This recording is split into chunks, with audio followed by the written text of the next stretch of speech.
My crazy friend ended up becoming a murderer, so today has been a particularly slow day at work, and I've been killing time reading these stories.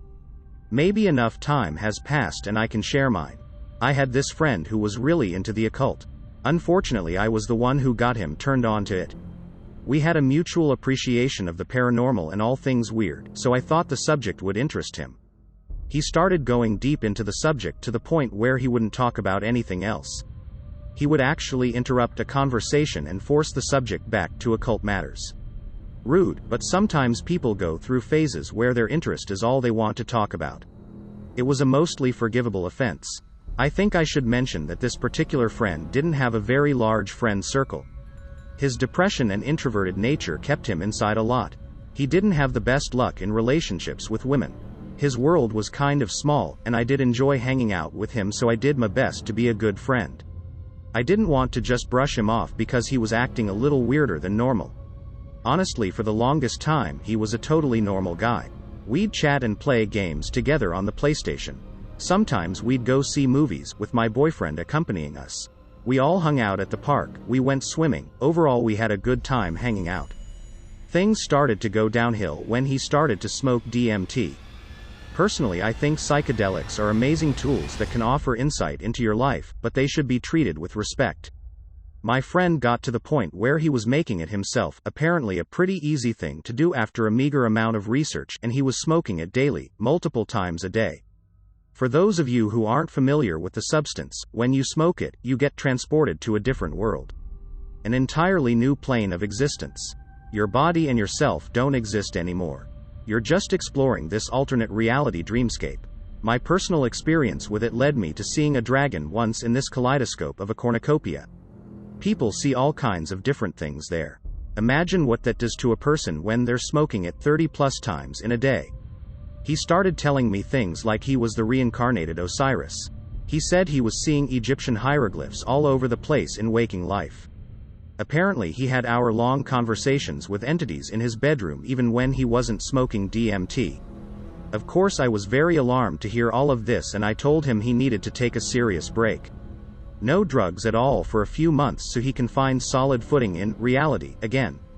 At this point I was still hanging out with him because he obviously needed some help, and like I said before, he didn't have a lot of friends that could give him that. He was also the black sheep of the family, so I knew he wasn't getting any kind of support from them.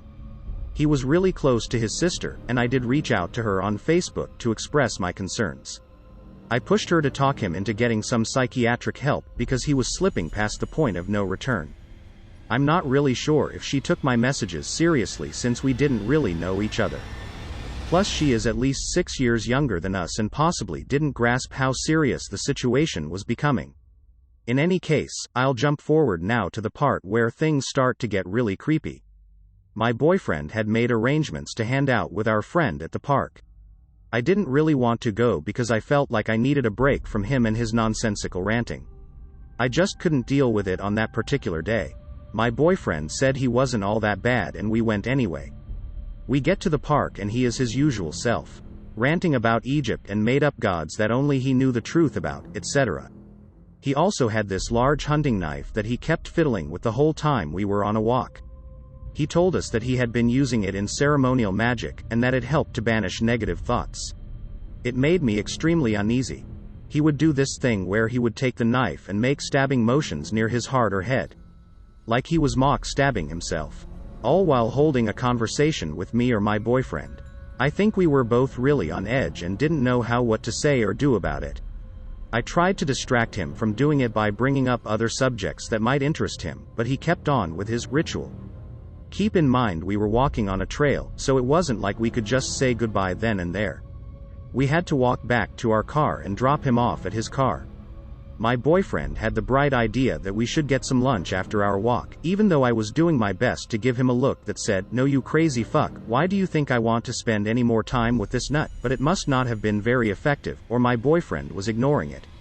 Not sure. Either way, we ended up getting in the car to go get lunch. In the car I was driving, my boyfriend was in the passenger seat, and our weirdo friend was in the back.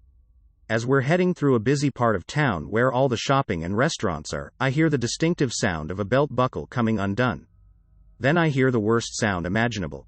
I peeked back out of the corner of my eye and my suspicions were confirmed. This crazy fucker was full on jacking off in our backseat. I mean, pants all the way down, bare ass on the seat. Beating it so hard it was like he wanted to rip it off. Instantly I felt sick to my stomach and all the nervous energy I had throughout the day popped up into my head. I was trying not to shake, and trying to ignore it and drive through heavy traffic. I kind of had a freeze response, I guess.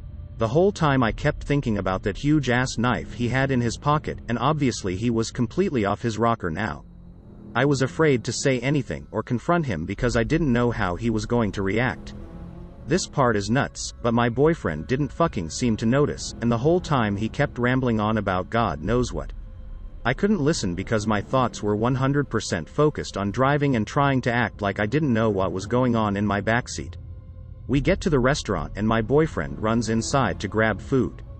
I'm left alone in the car with our friend, and I try to act like I'm browsing on my phone, when really I'm watching and listening as hard as I can.